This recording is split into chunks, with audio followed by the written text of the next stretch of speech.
കർത്താവായ യേശുക്രിസ്തുവിൻ്റെ പരിശുദ്ധമായ നാമത്തിൽ എല്ലാ പ്രിയപ്പെട്ടവർക്കും മോർണിംഗ് ഡ്യൂവിൻ്റെ മറ്റൊരു പ്രഭാത വചന ധ്യാനത്തിലേക്ക് സ്വാഗതം. കഴിഞ്ഞ ദിവസങ്ങൾ നമുക്ക് വളരെ അനുഗ്രഹിക്കപ്പെട്ട ദൈവവചന ഭാഗങ്ങൾ ചിന്തിക്കുവാൻ തക്കവണ്ണം കർത്താവ് നമ്മെ സഹായിച്ചു. ഈ ദിവസങ്ങളൊക്കെ നമ്മൾ ചിന്തിക്കുന്നത് 1 രാജാക്കന്മാരുടെ പുസ്തകം 17-ാം അധ്യായത്തിൽ നിന്നും ഏലിയാവിനെക്കുറിച്ചാണ് നമ്മൾ ചിന്തിക്കുന്നത്.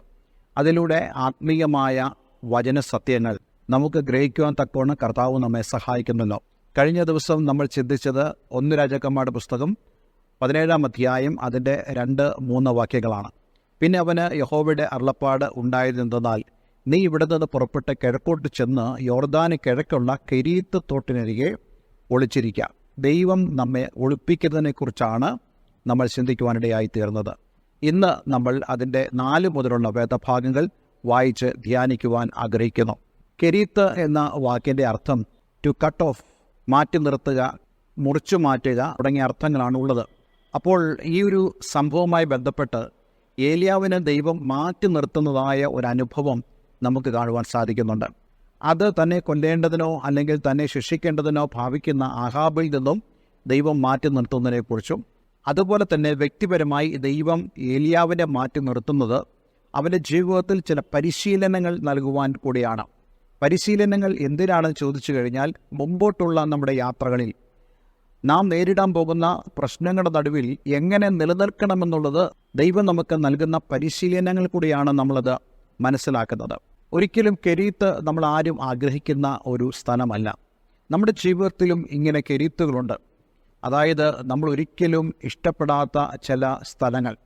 ഞാൻ തീർച്ചയായിട്ടും വിശ്വസിക്കുന്നു, ഏലിയാവിന് തൻ്റെ ഹൃദയത്തിൽ മറ്റ് പല ആഗ്രഹങ്ങൾ കാണുമായിരിക്കാം. പക്ഷേ ഏലിയാവിൻ്റെ ദൈവം അവൻ്റെ ജീവിതത്തെ നിയന്ത്രിക്കുക. ദൈവം ഒരു വ്യക്തിയെ വിളിച്ചുവെങ്കിൽ, ഒരു വ്യക്തിയെ തൻ്റെ ദൗത്യത്തിനു വേണ്ടി ദൈവം വേർതിരിച്ചെങ്കിൽ, അവൻ്റെ ജീവിതത്തിലെ സമസ്ത മേഖലകളെയും ദൈവം നിയന്ത്രിക്കുവാനിടയായിത്തീരും. അങ്ങനെയുള്ള ഒരു അനുഭവമാണ് നമുക്ക് ഏലിയാവിൽ കാണാൻ കഴിയുന്നത്.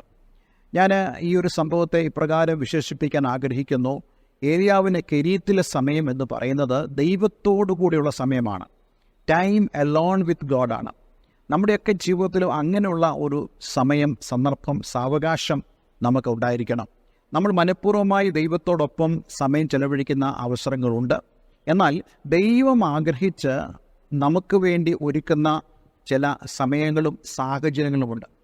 ഏലിയാവിൽ മാത്രമല്ല നമുക്കത് കാണാൻ കഴിയുന്നത്.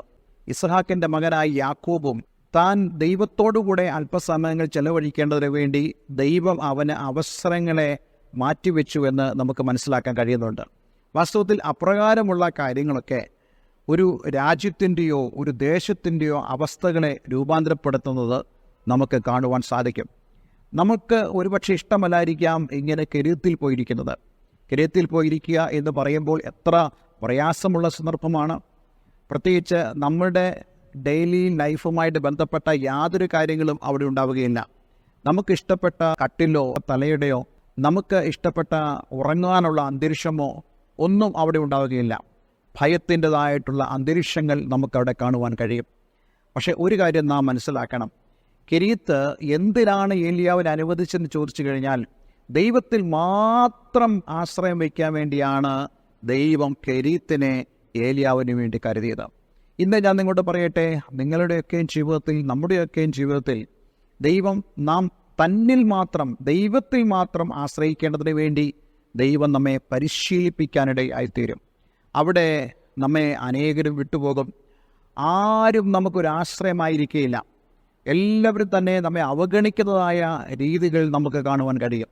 അപ്പോൾ ഒരു കാര്യം മനസ്സിലാക്കിക്കൊള്ളണം, it is time for time alone with god. ദൈവത്തോടു കൂടിയുള്ള സമയത്തിന് വേണ്ടി ദൈവം ആഗ്രഹിച്ച് ദൈവം എന്നെ മാറ്റി നിർത്തുക. ആ കെരീത്ത് എന്ന വാക്കിൻ്റെ അർത്ഥം പോലെ ദൈവം എന്നെ മാറ്റി നിർത്തുക. ഇന്ന് ഞാൻ നിങ്ങളോട് പറയട്ടെ, ദൈവം നിങ്ങളെ മാറ്റി നിർത്തുന്ന അനുഭവങ്ങൾ ജീവിതത്തിലുണ്ടെങ്കിൽ ദൈവത്തിന് നന്ദി പറഞ്ഞോണം. അതെല്ലാം തന്നെ നന്മയ്ക്കായി കൂടി വ്യാപരിപ്പാനിടയായിത്തീരും. ഇന്ന് ഞാൻ ഈ സന്ദേശം ഇവിടെ നിർത്തുക. അടുത്ത ദിവസം നമ്മൾ ഈ വേദഭാഗത്തിൻ്റെ തുടർച്ചയായിട്ടുള്ള വേദഭാഗങ്ങൾ നമ്മൾ ചിന്തിക്കുന്നതായിരിക്കും. അതുകൊണ്ട് എന്നെ കേൾക്കുന്ന പ്രിയമുള്ളവരെ, നിങ്ങളുടെ ജീവിതത്തിൻ്റെ കെരീത്തുകൾ നിങ്ങൾക്കൊരനുഗ്രഹമാണ്. ലോകപരമായിട്ടും നിങ്ങളുടെ ബുദ്ധി കൊണ്ട് ചിന്തിക്കുമ്പോഴും നിങ്ങളൊരു പക്ഷെ പറയും, കർത്താവേ, it is hard for me, എനിക്കിത് വളരെ കഠിനമാണ്. പക്ഷേ കർത്താവ് പറയുന്നു, ഇത് നിനക്കൊരു അനുഗ്രഹമായി മാറാൻ പോകുക. എത്ര പേര് വിശ്വസിക്കുന്നുണ്ട്? എന്നെ കേൾക്കുന്ന പ്രിയപ്പെട്ടവർ ഒരുപക്ഷെ ഇങ്ങനെയുള്ള കിരീയത്തിൻ്റെ അനുഭവങ്ങളിലൂടെ കടന്നു പോകുന്നവരായിരിക്കാം. പക്ഷേ ഇന്നൊരു ദൂത് ഞാൻ നിങ്ങളോട് പറയുകയാണ്, യു ആർ നോട്ട് അലോട്ട്. നീ ഒരിക്കലും തനിച്ചല്ല, ദൈവം നിന്നോട് കൂടെയുണ്ട്. ഒരു വാക്ക് നമുക്ക് പ്രാർത്ഥിക്കാം. സ്വർഗപിതാവേ, ഇന്ന് ഞങ്ങളെ കേൾപ്പിച്ച ഈ വളരെ മനോഹരമായ സന്ദേശത്തിനായി സ്തോത്രം. ദൈവത്തിൻ്റെ ദാസനായ ഏലിയാവിനെ കെരീത്തിലേക്ക് പറഞ്ഞയച്ചതിൻ്റെ ഉദ്ദേശം ഞങ്ങളുടെ ജീവിതത്തിലും അതേപോലെ ചില ദൈവിക ഉദ്ദേശങ്ങളുണ്ടെന്ന് ഗ്രഹിക്കുവാൻ തക്കോണം ഞങ്ങളെ സഹായിച്ചതിനായി സ്തോത്രം. ഈ വചനം കേട്ട ഏവരെയും ഞാൻ യേശുവിൻ്റെ നാമത്തിൽ അനുഗ്രഹിക്കുന്നു. എല്ലാ നന്മകളാലും നിറഞ്ഞു വരട്ടെ. പ്രാർത്ഥന കേട്ടതിനായി നന്ദി. യേശു ക്രിസ്തുവിൻ നാമത്തിൽ തന്നെ. ആമേൻ, ആമേൻ. ഇന്നത്തെ വചനം നിങ്ങളുടെ ജീവിതത്തിൽ അനുഗ്രഹപ്രദമായി തീർന്നു എന്ന് ഞാൻ വിശ്വസിക്കുന്നു. ഈ സ്ക്രീനിൽ കാണുന്ന ഫോൺ നമ്പറുകളിൽ തീർച്ചയായിട്ടും ഞങ്ങളെ വിളിക്കുക. എല്ലാവരും ദൈവം അനുഗ്രഹിക്കട്ടെ. Have A nice day. God bless you all.